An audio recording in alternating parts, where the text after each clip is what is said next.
The calls for state and community policing over worsening insecurity in different parts of Nigeria has gained the backing of state governors. Faced with mounting security challenges such as banditry, kidnapping and terrorism, the governors have agreed to push for a law to facilitate the state police system. The Nigeria Governors Forum resolved that once the law is in place, every state will be free to fix the timeline it will put its state police force in place based on availability of resources. The Nigeria Governors Forum says it will present a memo on the matter to the National Assembly Constitution Review Committee, which will be headed by Deputy Senate President Uvio Moagege, but only after securing the support of President Muhammadu Buhari. This decision was reached during the meeting of the Nigerian Governors Forum in Abuja.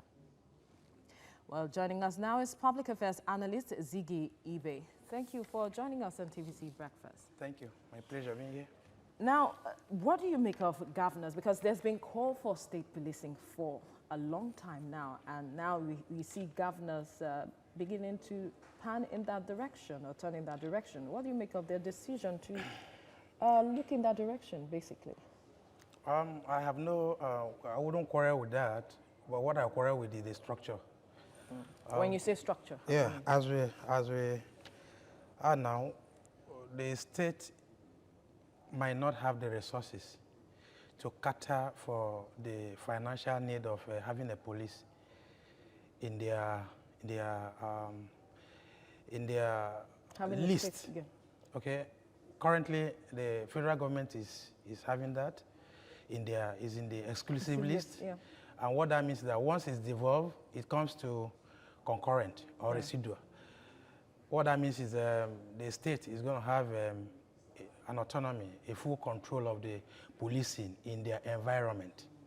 Okay, and don't forget, as we speak, the governors don't have the wherewithal. Some states are still struggling to pay their 18,000 minimum. So how much more adding a different burden to them right now? Yes, it's a good idea, way to go, but then can they financially cater for it? So invariably you're saying that we are not matured to yeah, if you say maturity, fine, but then I look at the financial burden that will come on the states. Otherwise, it's good that policing should be brought to the grassroots, what that means. Or then the state policing might not be able to have the wherewithal to cater for their policing agents. So where do they begin now?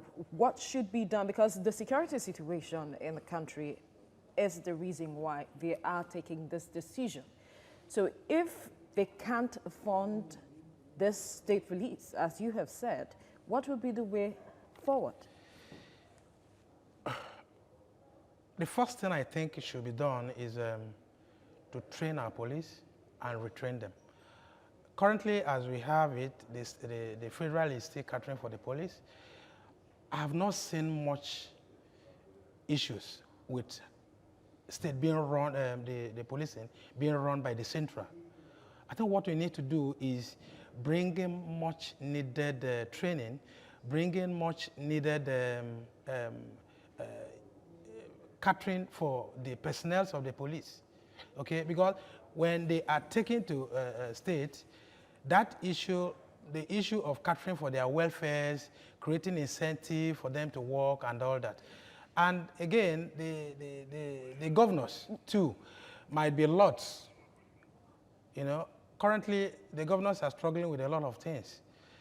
So many governors don't have the wherewithal to cater for even their very needs, the very state needs. How much more creating another environment that will suck more money? All right. We are matured enough to have state policing because some believe that the state governors, we use them as a tool of, you know, oppressing their opponents. Yeah. I'm not actually against having a police, a community policing or state policing. What I quarrel with is the mode of operation. When you say the mode of operation, how do you mean? Yeah, if police is brought to the the state control, the governors might lord over the activities. What that means is some of the police would be used, just like, you know, one of the state governors forum, Peter Rufai, objected that opinion, and he said, we are not yet ripe for it. That, yeah. The maturity of attaining state policing might not be good now because activities of our governors and those who would man this might not be in tandem with the present realities. But mind you, the state, as we speak, are complaining of not being able to pay the 30,000 naira minimum wage. Agreed. And the funding. They have that funding challenges, Yes. as you want to put it. But then when you look at the security challenge we're facing, because it's about looking for a solution to the challenge that states are faced with. So you have issues of kidnapping, banditry, ravaging states. Isn't that the way to go? The current problem we're having is not about not having enough policing. We have the challenge is about training the policemen and retraining them. When we have good police apparatus, we have a good police structure, the police we currently have would wake up to their responsibility. But budgets and have not been put in necessarily place. putting them into state control. If you do that, what that means is that the policing would not have enough resources. Do they have enough resources now? That's what I'm saying. The federal government should have enough resource to be able to cater for the police we have right now. Not necessarily devolving it to state level. If you do that, funding might be the problem, and you know what that means. When funding becomes a problem to the present policing structure, what that means is that the police will not be able to even cater for their families. They will not be able to do the job for which they are being paid for. And by then, the state, who are currently grappling with the paucity of the resources they have, will tell you they will not be able to do what they have agreed to do. Meaning that the problem will escalate. We might not maintain the status quo. We might not maintain the policing issue, and the problem will escalate. All right, problem might escalate. Ziggy Ibe, Public Affairs Analyst, thank you for your time on TVC Breakfast. Thank you.